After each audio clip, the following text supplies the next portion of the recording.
Hey, Jeff Carlisa here from 38 Special, and we're rocking it up right here with Traders Nation.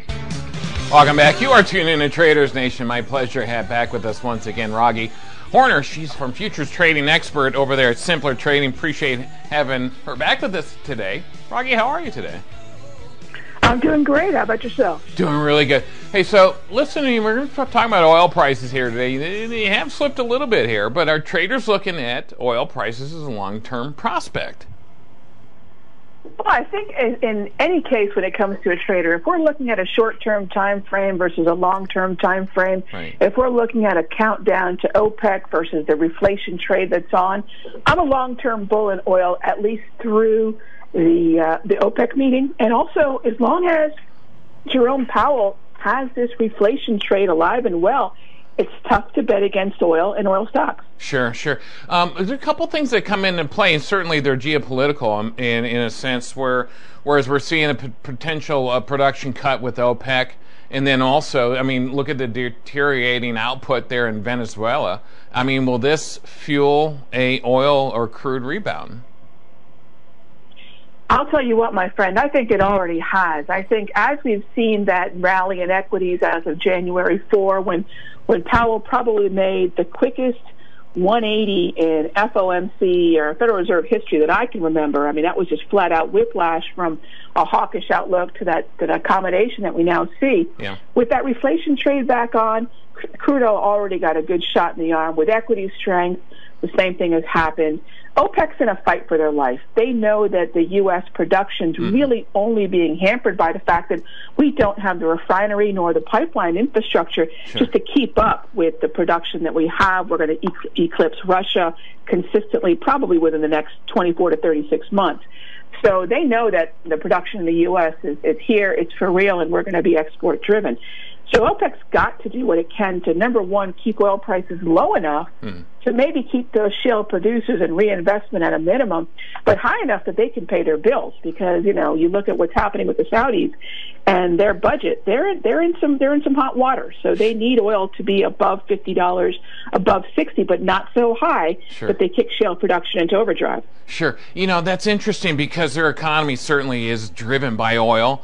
And they're on this fine balance, aren't they, between the amount of the swimming in the money, swimming in the income, and now at a point where the oil's so low, they really need to be careful as far as their economy is concerned, correct? Oh, for sure. You got that right. Their cost basis for oil is far lower than anybody else's. Shale is a very expensive production. It's very debt-ridden. But, you know, you take a look at the cost basis for the Saudis, they've really got more of a budget problem than they have a cost basis for oil problem. But the independence, the U.S. is gaining very quickly in the energy, not just crude, but natural gas is going to continue to be something that hangs over the Saudi, all of OPEC, quite frankly. Yeah, and natural gas also is a problem for Russia because they're a big gas producer, and we're coming with that. How's Russia reaction to that, the amount that we're producing? I mean, I'll tell you what, as interesting as the crude oil story is, and you mentioned Venezuela, Venezuela's production has been falling for a while, and we've got some real sanctions on Venezuela as opposed to sort of the fake sanctions we've got on Iran. Right. But that hasn't really been a needle mover in terms of supply. But, you know, you talk about natty gas, talk about a commodity that's wrought with a lot of political intrigue. Right now the battle is for who will supply natural gas to Europe. And just geographically, Russia's just in a better spot to do it. They've got a very tight relationship with Germany. Germany's a huge natural gas user, consumer. Right now, I think the natural gas relationship between the U.S. and Mexico is the one we need to focus on. That's why natural gas went berserk. That's one of the reasons natural gas went berserk towards the end of last year when the NAFTA got replaced with UMSCA and the relationship between the U.S. and Mexico seemed to be back on the right path. So I think for U.S., Mexico is going to be number one for now. Nice. Now, at one point here, we talked about as far as production and piping it, and then also certainly the refineries. Are we going to see any type of improvement in this infrastructure, or are we just going to use these resources that we have to capacity, stay with that and live with that, because it is a cyclical pattern that we've seen in the oil industry?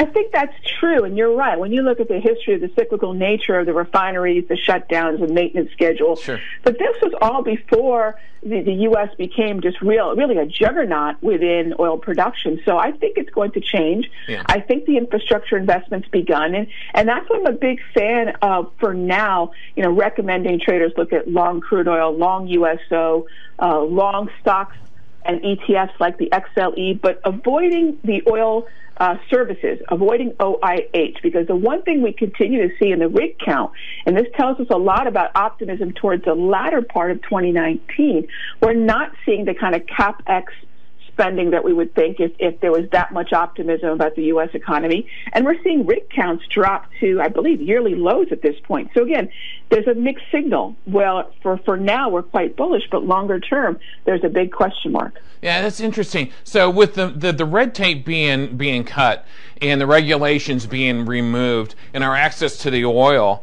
that's out there to pull out of the ground, so oil almost seems like it's here to stay for a while. Would you agree with that? I think it's the new reality. Absolutely. Yeah, interesting. Okay, let's move on to the U.S. and China. So China's, we're doing some trade negotiations with China, and certainly that may move the needle on oil. But even more so, I don't know, because China's economy continues to slow. Their demand for oil is reducing. Is that going to have any effect on oil consumption in the world as far as China's and the U.S. is concerned? So China is trying to reinvigorate some of their own older and really not productive oil fields. Their CapEx spending has actually increased over the last handful of weeks, but I think you've hit the nail on the head, and that is a slowdown that is in China. Now, China's rebounded because as the U.S. rebounded and we saw liquidity injected back into the system, or at least the expectation that it will be from the U.S., that's a high tide that lifts all boats, including China. Mm-hmm. You take a look at the U.S. liquidity globally, that's the job of a currency, a reserve currency nation. Our current account deficit has to run roughly parallel to the globe's, if you think of it that way. Sure. So liquidity is always good. But if you talk about liquidity, we're looking at China right now injecting some 5% of their GDP back into the banking system. There's some big problems over there, and that slowdown is probably here to stay, but they're not going to have a Western-style recession because they're self-funded. What a stark difference from like a decade ago. I remember China was just scouring the globe for oil because their economy was just red hot, and they had literally agents of the government out there scouring the globe looking for any type of oil that they can get their hands on. What a stark difference from then. Would you agree? I would. I believe, though, they've spent the better part of, as you mentioned, the last 7 to 10 years stockpiling oil. I mean, they're thinking long term. Yeah. They've got a long game in mind. They know they're running into some problems now. Yeah. But again, they don't have to worry about elections. The guy's, in president for life. So it's a different narrative over there. Yeah. All right. So let's talk about how do you think we're going to finish out the year as far as oil's concerned? I know there's some projections of second, third quarter, certainly, and we're coming into peak driving season too, and that's cyclical. But let's get past that. Let's get into maybe the third, fourth quarter, end of third quarter, fourth quarter. What are your thoughts? Sure. So just as you mentioned, that seasonal driving rally that we'll see, not just in oil, but RBOB gas, starts in mid-February, ends about late May, early June. So that's well underway, and I think that's going to be a big reason for the continual move higher. Yeah. OPEC, obviously. But what happens after, say, September? And that's where I think we have to look to the equities markets and Jay Powell and the Federal Reserve. Okay. And this is where I think they fired too many weapons into the market way too soon. And I'm actually quite bearish on the market later this year, unless Jay Powell can pull a rabbit out of his hat. We're out of time. Where can we find you? Over at simplertrading.com. Head on over there today. We'll be right back. Stay tuned.